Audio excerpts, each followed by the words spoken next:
கிறிஸ்துவின் நாமத்தில் அன்பின் வாழ்த்துக்கள். எப்படி இருக்கீங்க? நல்லா இருக்கீங்களா? இந்த இடம் பார்த்தீங்களா, அழகா இருக்குதா? ரொம்ப அருமையான ஒரு இடம் பாருங்க, பார்க்க அழகா இருக்குது.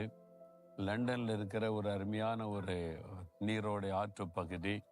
இதுல நிறைய இந்த மாதிரி வாத்துகள் எல்லாம் உலா வருது. அநேகர் இதுக்கு ஆகாரம் எல்லாம் கொடுக்குறாங்க. இது ரொம்ப ஒரு பிளசண்டான ஒரு இடம். பார்க்க இருக்கிற ரொம்ப அமைதியா ரொம்ப அருமையா இருக்குது. நிறைய டூரிஸ்ட் வர்றாங்க இங்க இந்த இடத்தை பார்க்கறதுக்கு, என்ஜாய் பண்றதுக்கு. ஆண்டோடைய சிருஷ்டிப்பு தான் எவ்வளோ அழகு பார்த்தீங்களா?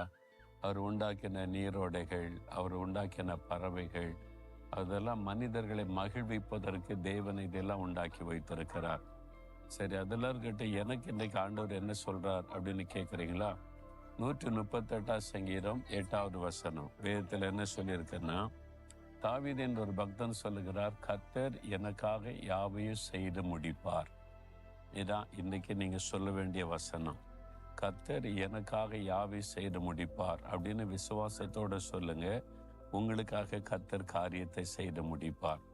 ஏதோ ஒரு காரியம் முடியவே மாட்டேங்குது, இந்த வழக்கு முடிய மாட்டேங்குது, இந்த பிரச்சனை முடிய மாட்டேங்குது, எனக்காக யார் போய் பேசுவாங்கன்னு எனக்கு தெரியல, எனக்காக யார் இந்த காரியத்தில் உதவி செய்வாங்க, எனக்காக பேச யாருமே இல்லை, இந்த மாதிரி துக்கம் பாரம் உடைய உள்ளத்தில் இருக்கலாம்.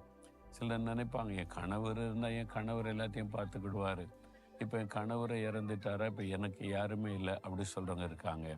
எங்கள் அப்பா இருந்தால் எங்கள் அப்பா ஃபீஸ் கட்டுவாங்க, எனக்காக எல்லாமே செய்வாங்க, இப்போ அப்பாவும் இறந்துட்டாங்க, நான் என்ன பண்ணுறது? இந்த மாதிரி ஒரு பாதிப்புனால எனக்கு யார் இருக்கிறாங்க, யார் எனக்காக இதை செய்வாங்க, யார் எனக்காக பேசுவாங்க, யார் எனக்கு உதவி செய்வாங்க, இப்படி ஒரு கேள்வியோடு நீங்கள் வாழ்ந்து கொண்டு இருக்கிறீங்களா? உங்களோடு தான் இன்னைக்கு ஆண்டவர் பேசுகிறார். என் மகனே, என் மகளே, உனக்கு நான் இருக்கிறல்ல, உனக்காக நான் காரியத்தை செய்து முடிப்பேன். உனக்கு என்ன செய்யணும் நீ சொல்லு, நான் செய்து முடிக்கிறேன் அப்படின்னு ஆண்டவர் சொல்லுகிறார். அதுதான் இயேசு கிறிஸ்துவுடைய வார்த்தை இன்றைக்கு உங்களுக்கு. பிரியமானவர்கள், ஒரு சமயம் ஒரு விதவை தாயாரை நான் சந்திக்க நேர்ந்தது. அவங்க சொன்னாங்க, என் பிள்ளைகள் சின்ன சின்ன குழந்தைகளாக இருக்கும்போது கணவர் திடீரென்று மறிச்சிட்டார். எனக்கு ஒன்றுமே, வீட்டை விட்டு வெளியில் ஒன்றுமே தெரியாது. வீட்டில் சமைப்பேன், கணவரை பிள்ளைகளை கவனிப்பேன், அவ்வளோதான். எனக்கு தோட்டம் தரவுகள் ஒன்றை பற்றி எனக்கு தெரியாது, எல்லாம் கணவர் பார்த்து கொள்ளுவார்.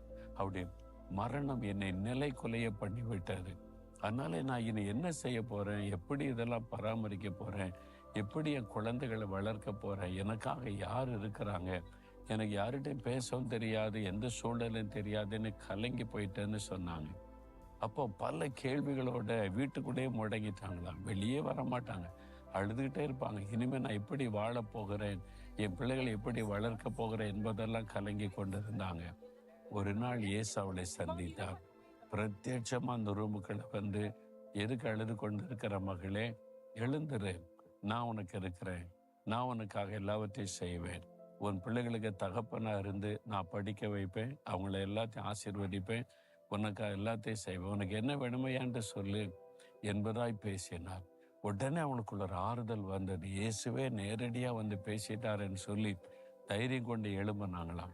எழும்பி தன்னுடைய காரியங்களை கவனிக்க ஆரம்பிச்சாங்க. அவங்க சொன்னாங்க, ஐயா, ஒண்ணுமே தெரியாம இருந்த இயேசு எனக்கு எல்லாமா இருந்த நடத்தினார், பிள்ளைகளை படிக்க வச்சாரு, இன்னைக்கு என் பிள்ளைங்களுக்கு நல்ல வாழ்க்கை அமைத்து கொடுத்தார், குடும்பமா என் 3 பிள்ளைகள் இருக்கிறாங்க, நல்ல வேலையில் இருக்கிறாங்க, உயர்ந்த நிலைமையில் இருக்கிறாங்க. என் கணவர் உயிரோடு இருந்திருந்தா கூட இந்த அளவுக்கு அவங்க ஆசீர்வதிக்கப்பட்டிருப்பாங்களான்னு எனக்கு தெரியல, ஆனா இயேசு எல்லாமே எனக்காக செய்தார் என்ற மகிழ்ச்சியோடு சொன்னாங்க. உங்களை பார்த்து சொல்றாரு, உனக்காக கர்த்தர் யாவையும் செய்து முடிப்பார். இன்னைக்கு ஏதோ ஒரு காரியம் முடிய மாட்டேங்குது, இழுத்துக்கிட்டே இருக்குது, ஆண்டவர் சொல்ல, நான் உனக்கு முடிச்சு தர்றேன்னு சொல்லுகிறார். விசுவாசிக்கிறீங்களா? அப்படின்னா விசுவாசத்தோட, கர்த்தர் எனக்காக யாவை செய்து முடிப்பார் சொல்லுங்க வாய் திறந்து, கர்த்தர் எனக்காக யாவை செய்து முடிப்பார், கர்த்தர் எனக்காக யாவை செய்து முடிப்பார், கர்த்தர் எனக்காக யாவை செய்து முடிப்பார். ஆமேன்.